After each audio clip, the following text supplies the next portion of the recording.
All right, let's go through another example over here. Walking the beach with my dad. Say hi, Dad. Hi, son. All right. How are you? Good.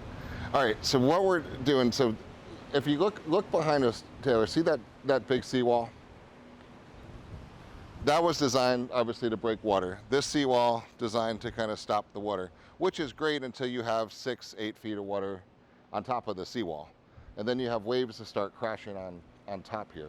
Right, so the questions, all I'm doing is posting questions and issues. So the waves are coming in. You had, this was solid core concrete up to the seawall here. That all broke away. And then if you look in the back there, you could see the slab that's poured. The waves are crashing and going underneath the slab. That's not a huge problem because that's not the support, right? The support is on these pilings. So if you look at these pilings, and let's just look at a few of them. There's that one right there. That's not spray paint. That little number right there looks like a 4. That's actually the rebar, the reinforcement steel that gets stuffed into the columns, right? Then the concrete gets poured around that rebar. So then there's... The rebar was half the size. That's all rust it's doubled the size of that. That's rust, yeah, right. So there's rust there. And then when water gets into that rebar, it starts to expand and to pop, and it pops off the concrete. If you go to, now let's just look at this one. Go to the base there, and then just scroll up for a second. And then anybody want to do a guess as far as the pounds of concrete and steel and windows? Not even counting the weight of the people. The people, the cabinets, the appliances, the dishwashers, and all of that's coming down structurally calculated for these columns to support it. So this one, let's step over to this one right here. There's the one next door to it, right? Same thing. Go to the one on the far end. That one's even worse, right? On that far end. And when we go in a few layers, it's just as bad, right? So my question is, look how thin these little support pilings are as well. And if you walk over this way, I want to show you something that is interesting to look at. And I just get concerned, right?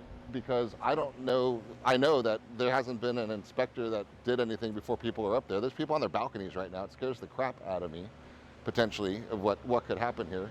Because then look 2 in here. So pop over this construction fence. This one here is all messed up, as we showed on the end. And then go 2 in, right? Look at the exposed concrete beams coming in on that one. And my question is, what's going to happen? And my fear of what's going to happen is what some of your fears might be what's going to happen. I'm not even going to say it, but we all know.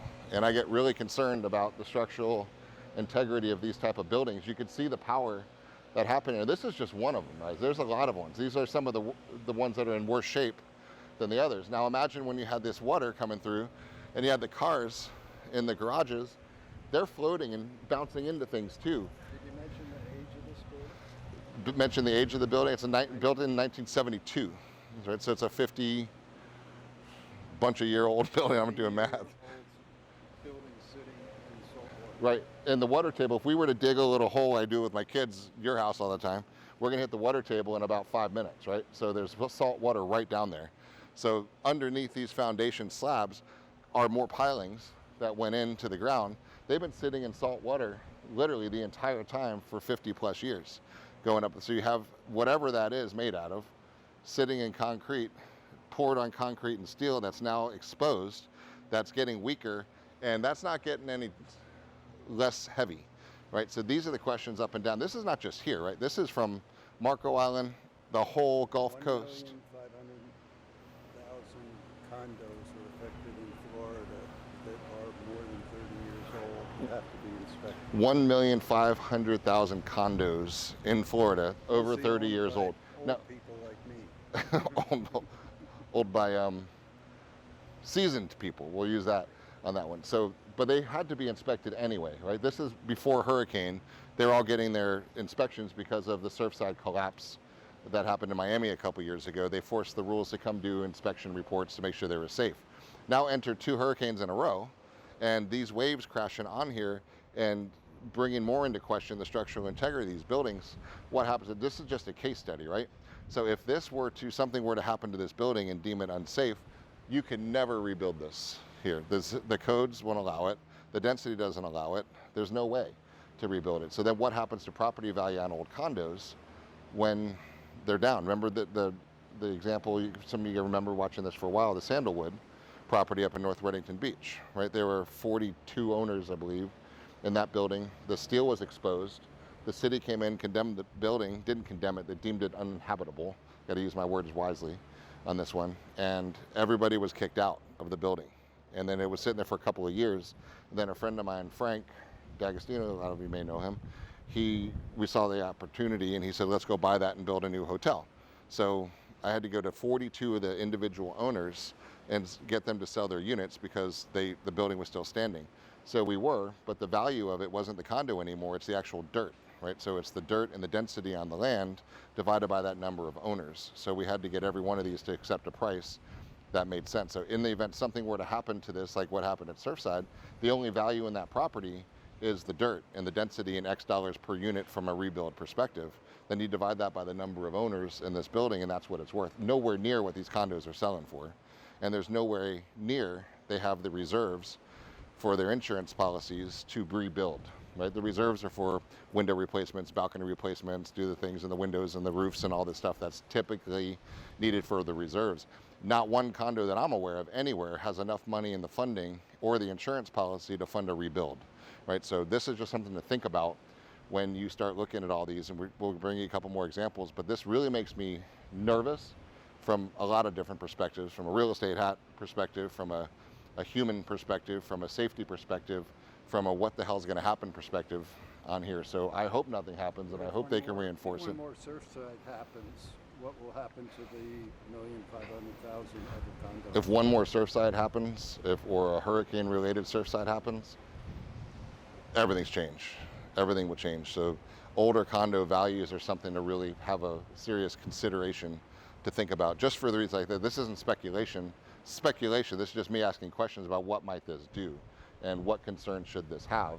And from a public safety perspective, what happens over here, right? So that's that. I'm just bringing you some examples post-storm. We're focusing a lot of the homes and the rebuilds of the homes, but what do we do about the condos and making sure everybody in these buildings is safe and everybody around these buildings are safe and everybody in this way for the building. I mean, it's a couple hundred feet that way, a couple hundred feet that way, 100 feet that way, 100 feet that way.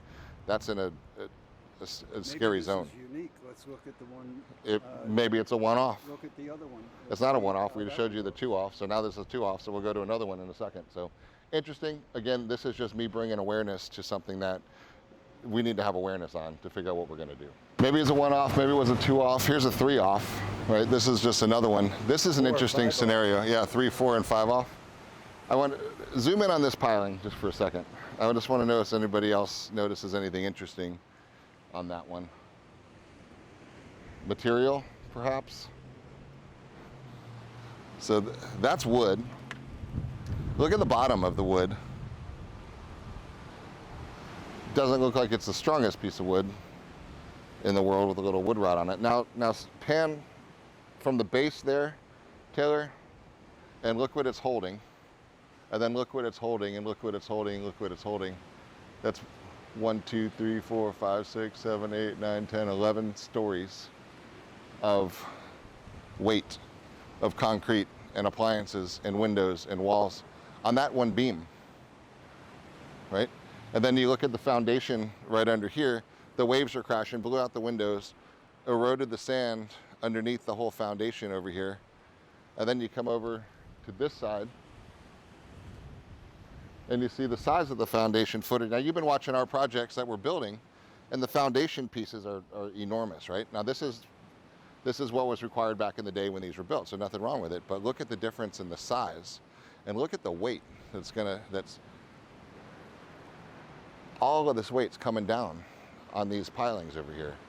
And it's just something that's just something to think about, right? And it's an uneasy feeling on that situation on this one. So I'm not trying to alarm, I'm trying to bring awareness because I know a lot of people that live in here. I care about them and I really worry about this. And just, I don't know what the inspections are gonna look like. Everyone's got their hands full on a million other urgent priorities. This should go up on an urgent priority list is what I'm saying on that one, just because from a people perspective on that one. So that's that. So what's the point of this? Just to kind of bring awareness to things that I think need awareness to look at, because we don't want to see anybody get hurt, and we don't want to see anybody get destroyed financially, physically, harmed in any way, right? So this is just us kind of showing what's happening around. So that's that. Leave some comments. I want to know what you guys think about this one, and what other questions you might want to see answered on one of the next ones. And see you guys soon as the recovery